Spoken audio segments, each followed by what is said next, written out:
Bismillahirrahmanirrahim. Assalamualaikum warahmatullahi wabarakatuh. Alhamdulillahi rabbil alamin wal aqibatu lil muttaqin wala udwana illa 'alal zalimin. Wassalatu wassalamu ala asyrafil anbiya'i wal mursalin nabiyina Muhammadin wa ala alihi wa sahbihi ajma'in. Ya ayyuhalladzina amanu taqullaha haqqa tuqatih wa la tamutunna illa wa antum muslimun.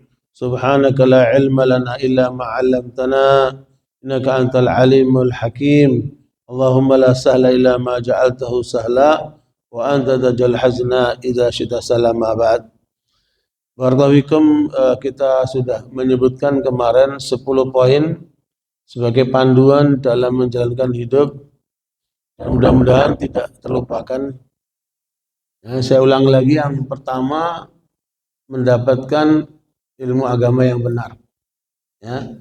Karena bila seorang mendapatkan agama yang salah, menyimpang, sesat, maka akibatnya berat nanti di akhiratnya. Yang kedua, akalnya harus sehat. Akal yang sehat kalau tercerahkan oleh wahyu ilahi. Ya. Yang ketiga, badannya harus sehat sehingga aktivitasnya bisa berjalan dengan lancar. Dan yang keempat, kalbunya juga harus kaya. Dan kalbu itu kaya kapan? Kalau terhubungan dengan akhirat. Jadi kalau orientasinya dia ke akhirat, maka seluruh urusan dunianya itu menjadi ringan. Dan yang kelima adalah memiliki ilmu, baik ilmu agama maupun ilmu duniawi. Ya, itu adalah yang harus terus kita gali sampai ke liang lahat. Ya. Kemudian yang keenam adalah ibadah yang konsisten. Ya, jangan bolong-bolong, tapi konsisten. Sehingga dengan ibadah itu kita bisa menjalankan hidup dengan sebaik-baiknya. Dan yang ketujuh, tawadhu. Jangan sombong, jangan meremehkan orang, apalagi menolak kebenaran. Ya, Abu Bakar As-Siddiq radhiyallahu anhu mempraktekkan itu dengan baik sekali. Beliau kalau ketemu sama orang yang lebih tua, beliau mengatakan orang ini lebih baik dari saya karena umurnya lebih tua, karena lebih banyak amalnya. Kalau ketemu dengan anak muda, beliau mengatakan dirinya anak muda lebih baik dari saya karena apa? Karena saya lebih banyak dosanya daripada dia. Jadi itulah cara tawadhu yang dicontohkan oleh Abu Bakar As-Siddiq. Kemudian yang ke-8 yaitu jujur. Orang yang jujur itu hidupnya nikmat. Tapi kalau orang bohong, dia akan menggali satu lubang, menutup lubang berikutnya, sampai tidak ada orang mempercayainya. Disitulah kondisi dia akan gelap gulita. Makanya kejujuran itu harus ditempatkan dalam pribadi setiap muslim yang dikenal dengan integritas. Ya. Integritas itu nomor 1.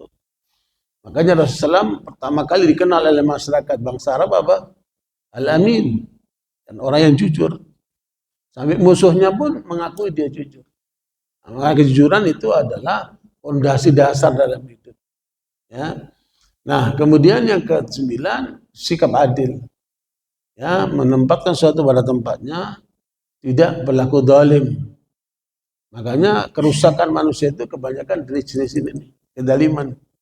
Ya, makanya menegakkan keadilan adalah merupakan satu keharusan bagi suatu bangsa dan bagi suatu masyarakat dan setiap pribadi. Tegakkanlah keadilan itu. Ya, kalau dalam bahasa hukum itu, biarpun langit runtuh, keadilan tetap harus ditegakkan. Ya. Nah, kemudian ke-10 yang terakhir, istiqomah. Istiqomah ini paling sulit dari semuanya, ya, karena harus konsisten antara iman dan amalnya itu selalu terjaga dalam hubungan kepada Allah SWT dan hablum minan nas. Itulah 10 poin penting terakhir yang kita bicarakan, tapi semua itu masih bersifat teori. Nah, hari ini kita akan fokus kepada prakteknya bagaimana. Ya, karena kalau kemudian ilmu itu hanya sebatas diingat, ya, seperti pendapat yang ditanamkan kepada kita waktu masih belajar dulu adalah al-ilmu bila amal kasyajari bila samar. Ilmu tanpa amal seperti pohon tanpa buah. Ya, apa arti pohon kalau tanpa buah? Dia hanya hiasan saja. Nah, kalau ada buahnya orang bisa merasakan kenikmatannya. Nah, barakallahu hari ini kita akan fokus masalah amal kita apa ini. Ya, yang menjadikan bekal kita dalam hidup ini untuk kita bawa menghadap Allah SWT. Nah, karena itu perhatikan misi Rasulullah itu apa? 3. Ya, misi Rasulullah ada berapa? Ada 3. Misi besarnya yang harus kita bawa kemanapun kita berada, harus ke sanalah kita mengarah.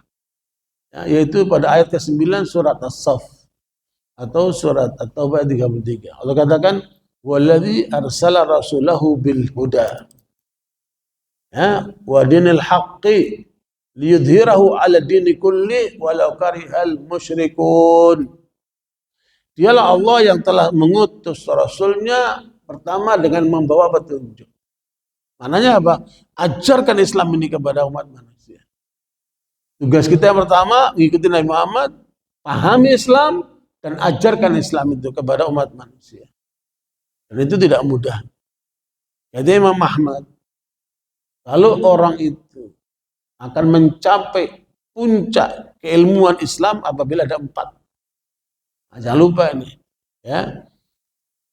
Auf, ini dikejar sampai tua. Ya. Apa 4 ini? Yang pertama, ma'rifatullah. Memahami tentang Allah. Ya, Allah turunkan surat-surat Makkiyah, tekanannya pada poin ini. 86 surat-surat Makkiyah. Terbanyak dari surat Al-Quran menekankan pada sisi ini. Ma'rifatullah. Ya, dan itu penggaliannya harus dalam. Ya, ringkasannya ada pada surat Al-An'am. Makanya para ulama menekankan kalau mengkaji tauhid, kajilah surat Al-An'am. Karena surat Al-An'am disebut dengan surat tauhid. Ya. Nah, begitulah pada surat-surat Makkiyah yang lainnya. Itu akan makanya lahirlah Muhajirin. Muhajirin itu para sahabat yang ditempa oleh surat-surat Makkiyah. Sehingga kekuatan imannya dia paling dominan, paling kuat. Khulafaur Rasyidin itu semua dari Muhajirin. Tidak ada satu pun dari Ansar. Mereka lah yang ditempa dengan akidah yang kokoh. Ya. Nah, kemudian baru nanti yang kedua adalah ma'rifatul dalil. Ya, pahami Al-Quran ini secara utuh. Ma'rifatul dalil. Ya, karena masih ada 28 surat yang turun di Madinah sebagai praktek tauhid. Di 86 itu sebagai pondasinya, prakteknya apa? 28 surat Madaniyah. Nah, ini ma'rifatul dalil berarti apa? Seluruhnya harus paham ini. Ya, dari mulai Al-Fatihah sampai An-Nas. Kalau mau mendalami ilmu agama benar. Ya, itu ma'rifatul dalil. Kemudian Al-Quran nggak berdiri sendiri. Al-Quran diturunkan oleh Allah kepada Muhammad, ada yang pendampingnya. Wa anzalallahu alaikal kitaba wal hikmah wa 'allamaka ma lam takun ta'lam wa kana fadlullahi 'alaika 'azima. Surah Nisa 113. Allah turunkan Al-Quran, tapi juga apa? Disertai dengan penjelasan kepada Al-Quran. Apa itu as-sunnah? Makanya dari riwayat Abu Dawud Rasul mengatakan, "Ala inni utitul Qur'ana wa mithlahu ma'ahu." Aku diberikan Al-Quran dan diberikan penjelasan terhadap apa isi Al-Quran itu.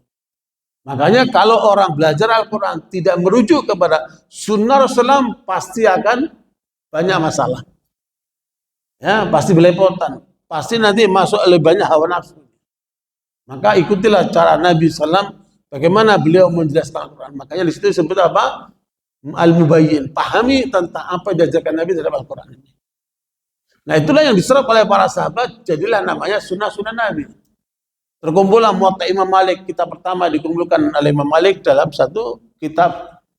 Kemudian muncullah itu Sahih Bukhari, Al-Jami' Sahih, muncullah Sahih Muslim, kemudian Sunan Abi Dawud, Sunan Tirmidzi, Sunan Ibnu Majah, kemudian Sunan Kubra Al-Baihaqi, Musnad Imam Ahmad, itu semua kumpulan daripada penjelasan Nabi ya, yang bisa mencapai puluhan ribu. Imam Bukhari mengumpulkan sampai 7.000 hadis. Imam Muslim mengumpulkan sampai 12.000 hadis. Ya, yang paling banyak Imam Ahmad 40.000 hadis dalam musnadnya itu. Nah, itu semua harus kita pelajari kalau mau mendalami ilmu Islam, kalau mau jadi ulama, kita pahami itu, kita dalami itu. Dan yang lebih lagi yang keempat, al-mustadil. Pendapat ulama dari mulai sahabat sampai hari ini. Itu nggak ada habisnya. Ya, Imam Az-Zahabi menulis kitab Syiar A'lam Nubala itu 28 juz menjelaskan tentang apa yang diperoleh dari Nabi Muhammad, sahabat sampai masa beliau. Ya, nanti ada Badrut Thali, ada apa yang lanjutkan sampai masa sekarang. Nah, dengan cara itu memahami Islam secara utuh, nah, itulah baru namanya ulama. Sampai dia mendapatkan dua hal. Ma'rifatu khairal khairaini wa syarras syarraini. Itu namanya ulama. Kalau dia bisa membandingkan dua kebaikan, mana yang lebih utama dan mana yang tidak, sama membandingkan dua keburukan, mana yang lebih buruk, mana yang lebih ringan. Nah, sehingga ketika dia sudah bisa membedakan mana yang lebih buruk terhadap mana yang lebih yang buruk dan yang terbaik dengan yang baik, maka itulah sebenarnya ulama. Itu pun sekarang susah untuk mendapatkan ulama yang perorangan. Maka dibutuhkan kolektif. Majelis ulama itu kumpulan ulama-ulama yang bersifat ijtihadnya kolektif, bukan pribadi, bukan perorangan. Saya diundang oleh seorang warga Amerika yang Muslim, ya, di Jakarta, daerah Cinere saya dihadirkan khusus ke rumah beliau. Pertanyaannya menarik. Saya nggak tahu kenapa dia undang saya. Saya juga nggak kenal. Kemudian yang dia tanyakan satu.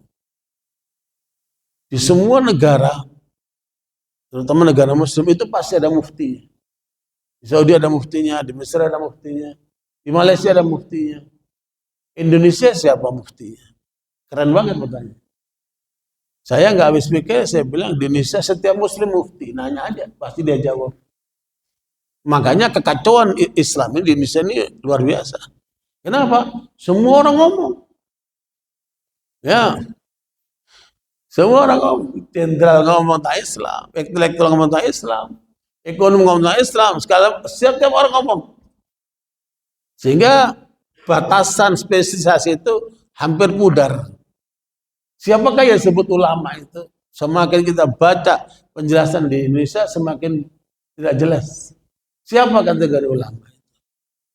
Nah, mengikut apa yang diterangkan oleh Imam Ahmad tadi itu menjadi jelas. Ya, makanya barakallahu, inilah tugas pertama. Makanya anak-anak kita, kader-kader kita tanamkan itu supaya mereka paham Islam yang benar dan nanti kedua menyampaikan Islam. Ya, sesuai dengan kemampuan masing-masing. Fattaqullaha mastata'tum. Ini poin yang pertama, misi Nabi Muhammad SAW. Dan itu ilmunya luar biasa. Ya, lautan yang tidak bertepi. Ya, makanya jangan pernah merasa puas dengan ilmu yang kita peroleh. Nah, yang kedua adalah wadinil haq. Mempraktekkan Islam itu lebih sulit lagi. Kalau tadi masih batas pengetahuan, kalau yang kedua ini sudah praktek Islam. Betapa indahnya Islam itu ketika kita praktekkan dalam ibadah-ibadah kita. Betapa indahnya Islam kita praktekkan dalam keluarga kita. Betapa indahnya Islam ketika kita bawa dalam dunia bisnis. Betapa indahnya Islam ketika kita bawa dalam dunia politik. Betapa indahnya ketika kita bicara Islam di tingkat kemanusiaan, di tingkat ekologi. Bagaimana kesinambungan antara manusia dan alam semesta. Indah sekali Islam. Makanya inilah yang harus kita tampilkan kepada masyarakat. Islam itu indah. Kenapa? Karena hanya dua saja. Kalau kamu menjalankan perintah Islam, pasti kamu nikmat dan bahagia. Kalau orang Muslim tidak merasa nikmat dan bahagia di dalam hidupnya, pasti ada yang salah dengan Islam. Itu dijamin oleh Allah. Qul bi fadlillahi wa bi rahmatihi fa bidzalika falyafrahu wa khairum mimma yajma'un. Surat Yunus ayat 58. Ayat 58 surat Yunus mengatakan, sungguh dengan karunia Allah yaitu Islam, dan rahmat Allah yaitu Al-Quran, maka bahagiakan diri kalian, senangkan diri kalian. Dan itu lebih baik daripada harta yang dikumpulkan oleh manusia. Jangankan cuma 5 triliun, insya Allah ratusan triliun. Ya, nggak ada artinya itu kalau tanpa apa? Tanpa Islam. Karena antum lihat seluruh manusia kemana arahnya? Antum dari barat sampai timur, apa dicari manusia? Satu, kebahagiaan. Dan tidak mungkin mereka bahagia tanpa Islam. Mustahil. Nah, kita sudah menyaksikan kan? Manusia-manusia hebat yang terakhir siapa yang kita lihat? Jeffrey Epstein. Jeffrey Epstein ini miliarder. Sampai punya pulau sendiri. Dan dia undang itu pemain-pemain dunia. Bukan dikasih duren. Dikasih perempuan di bawah umur 14 tahun. Nikmat itu perempuan itu. Dan direkam semua sama dia. Indonesia disebut 4 orang. Di dalam apa? File Jeffrey Epstein. Ya, yang punya apa namanya? CCTV, CCTV ya. Dari Tanu disebutkan Jokowi, disebutkan Sri Mulyani, ada satu lagi pengusaha Cina yang apa itu namanya? Kalau kulal yang disebutkan di apa Jeffrey Epstein. Pemimpin dunia banyak terlibat dengan Jeffrey Epstein ini. Dan ujungnya kemana? Bunuh diri dia. Ketika di penjara bunuh diri. Artinya apa? Tidak bahagia. Meskipun kekayaan melimpah, meskipun bodoh internasional, punya pulau sendiri, ujungnya apa? Bunuh diri. Karena itu tandanya apa? Tidak bahagia. Ya. Makanya sekalian praktekkan Islam dan jangan melanggar Islam. Karena orang yang melanggar Islam, 2 akibatnya. Menderita dan hina. Lihatlah kehidupan manusia yang melanggar Islam. Dia pasti menderita dan pasti hina. Nah, tinggal masalah waktu saja. Ya. Subhanallah. Malam saya cerita sama kawan-kawan. Ada seorang ibu-ibu telepon saya. Ya, dari Jakarta. Pak Ustadz, kakak saya ateis. Tidak mau kenal Tuhan, nggak mau beragama. Meskipun orangnya baik, suka bantu orang. Tapi terakhir Pak Ustadz meninggal di toilet. Coba itu. Persis seperti apa? Mirza Ghulam Ahmad, pendiri Ahmadiyah itu, meninggalnya di toilet. Ketika orang merusak ajaran Islam, ketika orang itu sudah melanggar ajaran Islam, maka yang terjadi adalah penderitaan dan kehinaan. Itu jangan lupa itu. Makanya jangan suka melanggar Allah. Cepat atau lambat kamu akan hina. Surat Toha 123, 124. 124, 125. Famana a'rada an dzikri fa inna lahu ma'isyatan dhanka wa nahsyuruhu yaumal qiyamati a'ma. Qala rabbi lima hasyartani a'ma wa qad kuntu basira. Qala kadzalika atatka ayatuna fanasitaha wa kadzalika al-yauma tunsa. Kata Allah, siapa yang berpaling dari ajaranku Islam, maka hidupnya pasti menderita. Pasti gelap gulita. Dan nanti di akhirat akan digirim dalam keadaan buta. Mereka mengatakan, ya Allah, mengapa aku buta sekarang? Dulu ketika dunia aku melek. Ya, karena kamu ketika dunia, kamu berpaling dari ayat-ayatku, sekarang kamu dipalingkan oleh Allah SWT. Sehingga dibutakan nanti di akhiratnya. A'udzubillahi min dzalik. Makanya nanti orang-orang kafir, tadi dibacakan ayatnya, surat Az-Zumar, bagaimana penderitaan mereka di akhirat nanti itu kan. Ketika mereka digiring rame-rame masuk neraka itu. Ya. Padahal ayat-ayat itu sudah dibacakan, tapi mereka berpaling. Ya udah, nikmat itu. Hukuman neraka itu kan. Nah, karena kesombongan mereka itu menolak kebenaran. Nah, karenanya sekalian, ini poin kedua yang harus terus dihadirkan dalam diri kita, misi mengikuti Rasulullah dalam mempraktekkan Islam. Dan jangan cuma cerita, praktek itu indah sekali. Kan? Kita bersama makan enak, ya. Kita apa jalan-jalan bareng, subhanallah, nikmat sekali. Sholat berjamaah, ya. Kalau ada masalah bareng-bareng kita pecahkan. Subhanallah, nikmat sekali. Makanya ke depan ini saya berharap akan muncul perkampungan-perkampungan muslim. Sebagai contoh, beginilah cara berislam itu. Bukan cuma sendiri-sendiri, tapi kita hadirkan dalam kehidupan masyarakat. Begitulah indahnya Islam. Ya, pribadinya bagus, rumah tangganya bagus, persaudaranya bagus, kehidupannya bagus, semua ditampilkan dengan Islam. Fakul syahadu bi anna muslimun, saksikan kami orang, beginilah cara Islam. Subhanallah, indah sekali. Nah, ini baru kedua. Ya, praktekkan Islam. Ada yang lebih hebat lagi yang ketiga. Misi Nabi. Apa itu? Liyudhirahu ala dini kulli. Walau karihal musyrikun. Apa? Memenangkan Islam. Harus ada di setiap diri kita itu semangat memiliki andil di dalam memenangkan Islam sesuai dengan kemampuan kita. Apakah kita siapkan anak-anak kita untuk membela Islam? Apakah kita siapkan diri kita untuk berjuang membela Islam? Ataukah kita punya harta atau apalah yang kita miliki, kita gunakan untuk membela Islam? Dan itu akan menjadikan jawaban kita menghadap Allah SWT. Nilaimu tergantung sebesar apa perjuanganmu untuk Islam. Yang kata Allah, intan surullah yang surkum wa yuthabbit aqdamakum. Kalau kamu membela agama Allah, maka Allah akan apa? Memenangkan kamu dan akan menguatkan diri. Sehingga karenanya sekalian, pada saat saya membawa 38 rektor seluruh Indonesia, profesor semua itu, dalam satu kesempatan saya bertanya, maaf bapak-bapak yang terhormat, tolong jawab satu pertanyaan saya. Apa yang sudah bapak-bapak buat untuk Islam? Ya. Ketika anak-anak muda berkumpul di Jakarta, Anies Baswedan menyampaikan arahan kepada mereka, anak saya angkat tangan. Dia kata sama Anies, Bapak Anies, saya mau tanya satu. Apa yang sudah Bapak buat untuk Islam? Kelalakan Anies. Pertanyaan berat tadi. Ya. Karena setiap Muslim ini harus punya semangat ke arah. Apa yang sudah kita buat untuk Islam? Semua kita. Dan atas dasar itulah kita akan menghadap Allah SWT. Ya. Wala tamutunna illa wa antum muslim. Bahwa Islam itu sampai mati. Nah, karenanya sekalian, dalam melaksanakan ini butuh 4 hal. Jangan lupa itu, dalam melaksanakan ini butuh apa? 4 hal. Yang pertama, self-awareness.